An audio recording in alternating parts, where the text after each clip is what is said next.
This is one Victor, who we mocked for going 0-5, but all of a sudden is a little hot. Yeah. Victor and I independently agree on Seattle getting 2 at Arizona. I third that. That's insane. Arizona getting a lot of respect. Vegas not been watching the games? I think that, so keep in mind, so here's the thing. What Vegas wants, and we always got to remind you of this, what Vegas wants is even action on both sides. What they want is to set a line where half of the public will take Arizona, half will take Seattle, and they'll make the juice on the losses, right?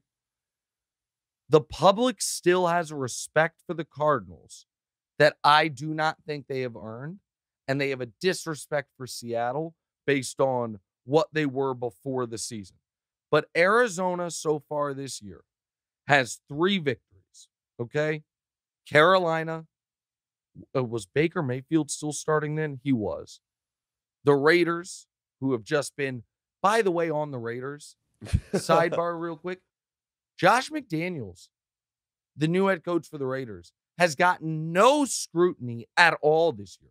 He was the offensive coordinator for the Patriots, went to the Broncos, was terrible there, went back to the Patriots, it worked there. He's been with the Raiders.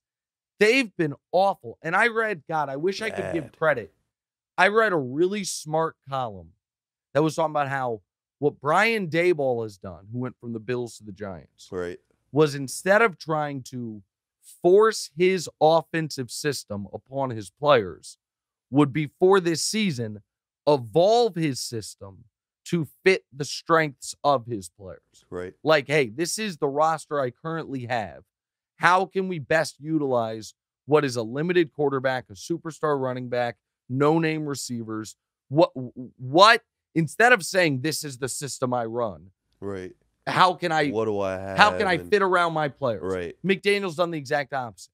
He's tried to get Derek Carr to run with Devontae Adams and Darren Waller coming back to run the Tom Brady system instead of taking advantage of what they do best. That's how you get shut out, right, by the Saints. But I was talking about Arizona. So Arizona beat the Raiders, they beat Carolina with Baker, and they beat New Orleans in a game where that was the game, if you remember. The 2-point conversion. No. That was the back-to-back pick sixes by Dalton right before the half. That game was, the Saints were fine. They were up 14-6.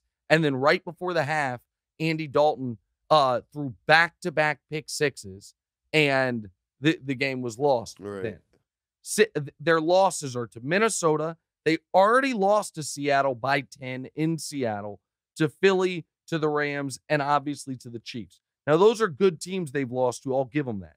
But the first time they played Seattle, hold on. Is this right? Yeah. The first time they played Seattle, they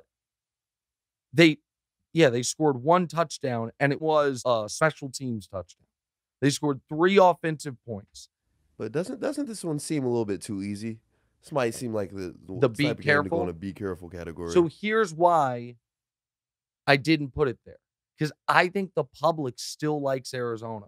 Usually, be careful is when Vegas is giving you a team the public likes favored by less than you think it should be.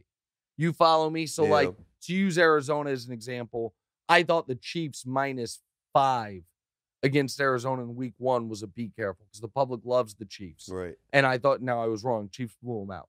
But we'll this week, not to give it away, Miami is playing Chicago, laying less than a touchdown. That to me is a be careful because everyone's going to be on Miami. You know what I mean? So this is got them on the money line. Yeah, you're on the money line. I like it. Yeah, on the money line, I like it. But the 5 points feels funny. All right, so we like Seattle. Hey, thanks for watching. Hit the subscribe button to get more from the show, and make sure to click the bell to get notified every time new content drops. Check out full episodes of What's Right wherever you get your podcasts, or just click the link in the description below.